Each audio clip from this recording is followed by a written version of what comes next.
வணக்கம். இன்னைக்கு நாம தமிழ்நாடு அரசு வெளியிட்டிருக்கிற 17 முக்கியமான அறிவிப்புகளை பத்தி தான் பார்க்க போறோம். இதுல சுங்கச்சாவடி கட்டண உயர்வுல ஆரம்பிச்சு ஸ்டூடண்ட்ஸ்க்கு கிடைச்சிருக்கிற புது உரிமைகள் வரைக்கும் நம்ம டெய்லி லைஃப பாதிக்கக்கூடிய பல விஷயங்கள் இருக்கு. வாங்க ஒவ்வொன்னா என்னன்னு பார்க்கலாம். ஓகே, இந்த 17 அறிவிப்புகளையும் நாம ஈஸியா புரிஞ்சுக்கிறதுக்காக ஒரு 4 கேட்டகரியா பிரிச்சிருக்கோம். முதல்ல நம்மளோட டிராவல் சம்பந்தப்பட்ட மாற்றங்கள், அடுத்து கல்வி, அதுக்கப்புறம் பாதுகாப்பு, கடைசியா பொருளாதாரம். சரி, நாம முதல்ல பயணம் மற்றும் போக்குவரத்து மாற்றங்கள்லேருந்து ஸ்டார்ட் பண்ணலாம். சரி, முதல் செக்ஷன் பயணம் மற்றும் போக்குவரத்து மாற்றங்கள். இது நம்மளோட தினசரி பயணத்திலிருந்து வெளியூர் பயணங்கள் வரைக்கும் என்னென்ன மாற்றங்கள் வரப்போகுதுன்னு பார்க்கலாம். முதல்லயே ஒரு முக்கியமான விஷயம். நீங்க அடிக்கடி ஹைவேஸ்ல பயணம் பண்றவரா இருந்தா இத கவனிங்க. வர ஏப்ரல் 1ஆம் தேதியிலிருந்து தமிழ்நாட்டுல இருக்கிற 28 நேஷனல் ஹைவே டோல் பிளாசாக்கள்ல கட்டணம் உயரப்போகுது. சோ எவ்வளவு உயருதுன்னு பாத்தீங்கன்னா, நீங்க கார், வேன் மாதிரியான லைட் வெஹிக்கிள்ஸ்ல போனா ஒரு 40 ரூபா வரைக்கும் அதிகமாகலாம். அதுவே லாரி, பஸ் மாதிரி ஹெவி வெஹிக்கிள்ஸ்க்கு 200 ரூபா வரைக்கும் உயருது. மாசம் மாசம் பாஸ் எடுக்கிறவங்களுக்கு கிட்டத்தட்ட 350 ரூபா வரைக்கும் ஜாஸ்தியாகும். அடுத்து ஒரு சூப்பர் நியூஸ், குறிப்பா தென் மாவட்ட மக்களுக்கு. நம்ம மதுரை ஏர்போர்ட் இனி இன்டர்நேஷனல் ஏர்போர்ட்டா மாறப்போகுது. இதுக்கான ஒப்புதலை மத்திய அமைச்சரவை கொடுத்திருக்காங்க. இதனால வெளிநாட்டு பயணங்கள் ஈஸியாகிறது மட்டுமில்ல, வர்த்தகம், சுற்றுலா எல்லாமே நல்லா டெவலப் ஆகும். ஓகே, சென்னையிலிருந்து ட்ரெயின்ல போறவங்களுக்கு ஒரு முக்கியமான அறிவிப்பு. எழும்பூர் ஸ்டேஷன்ல ரெனோவேஷன் வேலை நடக்கிறதால சில ட்ரெயின்கள்ல மாற்றம் செஞ்சிருக்காங்க. குறிப்பா பொதிகை எக்ஸ்பிரஸ் இனி மார்ச் 16ஆம் தேதி வரைக்கும் தாம்பரத்திலிருந்து தான் கிளம்பும். அதே மாதிரி நெல்லை எக்ஸ்பிரஸ் மார்ச் 15ஆம் தேதி வரைக்கும் தாம்பரம் வரைக்கும் தான் போகும். சோழன் எக்ஸ்பிரஸ் புறப்படுற நேரத்தையும் மாத்திருக்காங்க. ஃபேமிலியோட எங்கேயாவது அவுட்டிங் போக பிளான் பண்ணிருக்கீங்களா?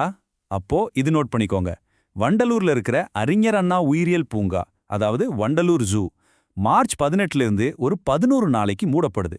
சில முக்கியமான மெயின்டெனன்ஸ் வேலைக்காக இதை மூடுறதா சொல்லியிருக்காங்க. ஸோ மார்ச் 29ஆம் தேதி தான் திரும்பவும் திறப்பாங்க. சரி, பயண சம்பந்தப்பட்ட அப்டேட்ஸ் பார்த்தாச்சு. அடுத்து நம்ம எல்லாருக்கும் ரொம்ப முக்கியமான ஒரு விஷயம், கல்வி. இதுல ஸ்டூடெண்ட்ஸ், பேரண்ட்ஸ் எல்லாருக்குமே சில நல்ல செய்திகள் இருக்கு.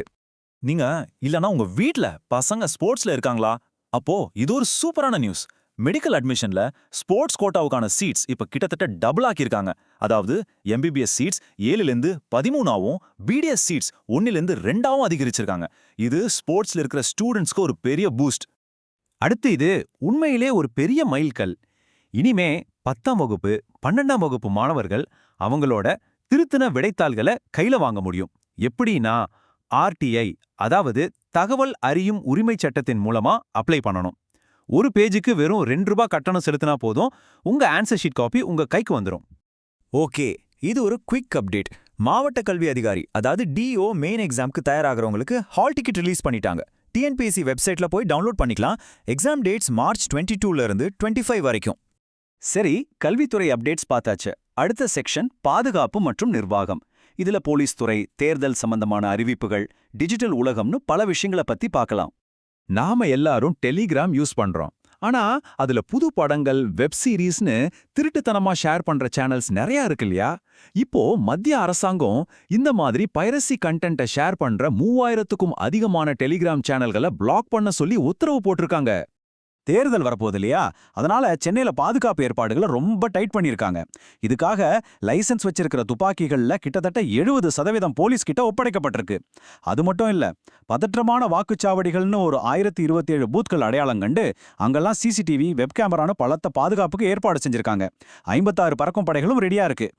அடுத்து போலீஸ் டிபார்ட்மெண்ட்ல நடந்த சில மாற்றங்கள். 12 போலீஸ் இன்ஸ்பெக்டர்களுக்கு டிஎஸ்பியா ப்ரமோஷன் கொடுத்திருக்காங்க. அதே சமயத்துல மானாமதுரை ஆகாஷ் மரண வழக்கு சம்பந்தமா 6 அதிகாரிகள் சஸ்பெண்ட் செய்யப்பட்டிருக்காங்க. சரி, நம்ம லிஸ்ட்ல கடைசி செக்ஷன் பொருளாதாரம் மற்றும் நுகர்வோர் நலன். அதாவது நம்ம பாக்கெட் பணத்தையும் நம்ம வீட்டு பட்ஜெட்டையும் பாதிக்கக்கூடிய விஷயங்கள் என்னென்னு பார்க்கலாம் வாங்க. இன்கம் டேக்ஸ் கட்டுறவங்களுக்கு இது ஒரு முக்கியமான ரிமைண்டர். உங்க வருடாந்திர வரி பொறுப்பு 10,000 ரூபாய்க்கு மேல இருந்தா நீங்க அட்வான்ஸ் டேக்ஸ் கட்டணும். அதோட கடைசி இன்ஸ்டால்மெண்ட் கட்டுறதுக்கான டெட்லைன் மார்ச் 15. சோ மறக்காம கட்டிடுங்க. அடுத்து நம்ம எல்லாருக்கும் தெரிஞ்ச ஒரு விஷயம்தான். ஆனா அரசாங்கம் இப்போ ரொம்ப ஸ்ட்ரிக்டா ஒரு எச்சரிக்கை விடுத்திருக்காங்க. அதாவது வீட்டுக்கு மானிய விலையில கொடுக்கிற சமையல் கேஸ் சிலிண்டரை கமர்ஷியல் பர்பஸ்க்காக, அதாவது டீ கடை, ஹோட்டல் மாதிரியான இடங்கள்ல யூஸ் பண்ணவே கூடாது. இது சட்டப்படி தப்பு. சரி, அப்படி யாராவது தவறா பயன்படுத்துறதை நீங்க பார்த்தா என்ன செய்யணும்? சும்மா இருக்க வேண்டாம், நீங்களே புகார் கொடுக்கலாம். அதுக்காகவே 2 ஹாட்லைன் நம்பர்ஸ் கொடுத்திருக்காங்க.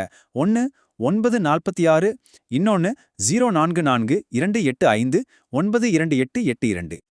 இந்த மாதிரி தவறான பயன்பாட்டால வணிகர்களுக்கு சிலிண்டர் தட்டுப்பாடு வருது இல்லையா? அதை சமாளிக்க மத்திய அரசாங்கம் ஒரு நடவடிக்கை எடுத்திருக்காங்க. அவங்களுக்கு தேவையான கமர்ஷியல் சிலிண்டர்களையும் கூடுதலா 40,000 கிலோலிட்டர் மண்ணெண்ணையும் வழங்க போறாங்க. ஓகே, இப்போ நாம பார்த்த எல்லாத்துலயும் ஒரு குயிக் ரீகேப். முக்கியமா ஞாபகம் வச்சுக்க வேண்டியது, ஏப்ரல் 1ல இருந்து டோல் கட்டணம் அதிகமாகுது. ஸ்டூடெண்ட்ஸ் இனி ஆர்டிஐ மூலமா ஆன்சர் ஷீட் வாங்கிக்கலாம். அட்வான்ஸ் இன்கம் டேக்ஸ் கட்ட கடைசி நாள் மார்ச் 15. அப்புறம் 3000க்கும் மேலான டெலிகிராம் சேனல்ஸ்க்கு தடை வரப்போகுது.